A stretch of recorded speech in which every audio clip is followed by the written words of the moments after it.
الحمد لله نحمده ونستعينه ونستغفره ونعوذ بالله من شرور أنفسنا ومن سيئات أعمالنا. من يهده الله فهو المهتدي ومن يضلل فلن تجد له وليا مرشدا. وأشهد أن لا إله إلا الله وحده لا شريك له وأشهد أن محمدا عبده ورسوله صلى الله عليه وعلى آله وصحبه أجمعين. أما بعد، فأعوذ بالله من الشيطان الرجيم. بسم الله الرحمن الرحيم. يا أيها الذين آمنوا اتقوا الله ولتنظر نفس ما قدمت لغد واتقوا الله إن الله خبير بما تعملون.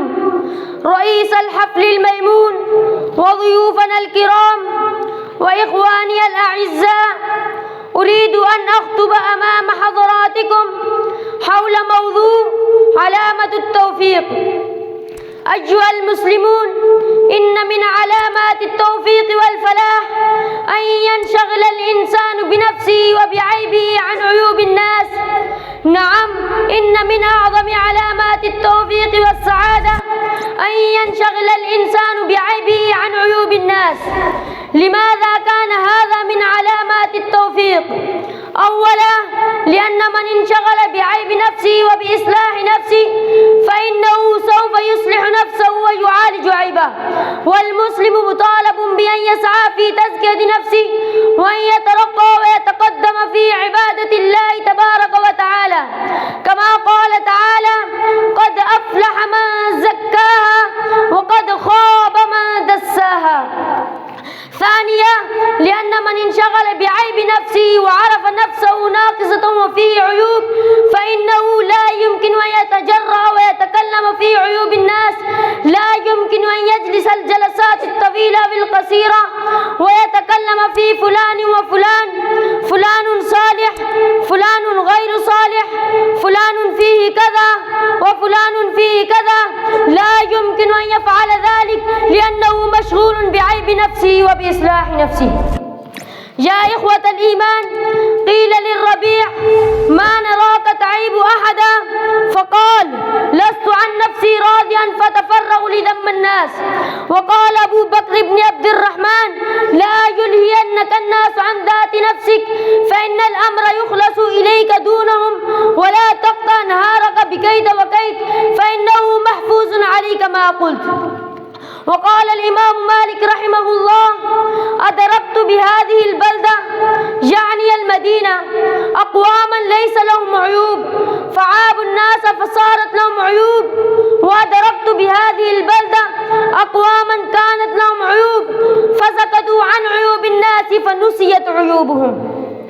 أيها المسلمون، ومن شغل أحد بالناس إلا خذل وحرم التوفيق.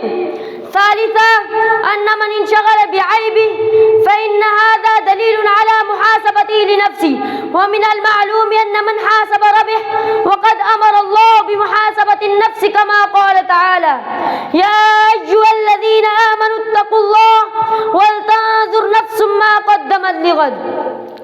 وقال عمر رضي الله تعالى عنه: حاسبوا أنفسكم قبل أن تحاسبوا، وزنوها قبل أن توزنوا. وقال الحسن البصري رحمه الله: المؤمن في الدنيا كالأسير يسعى في فكاك نفسه من النار.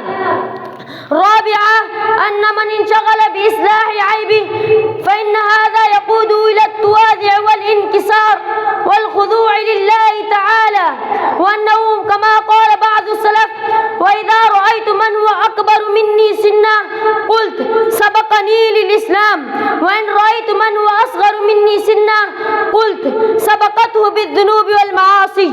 وقال بعض السلف: نحن قوم مساكين لولا ستر الله لافتضحنا. ولله در القائل حيث قال: يا من تبكيه غربتنا، يا من تبكيه غربتنا، لا تحزن إن المجد لنا، سنعيد البسمة للدنيا ونعيد الصبح بطلعتنا. أقول قولي هذا وأستغفر الله لي ولكم من كل ذنب فاستغفروه إنه هو الغفور الرحيم. وآخر دعوانا أن الحمد لله رب العالمين.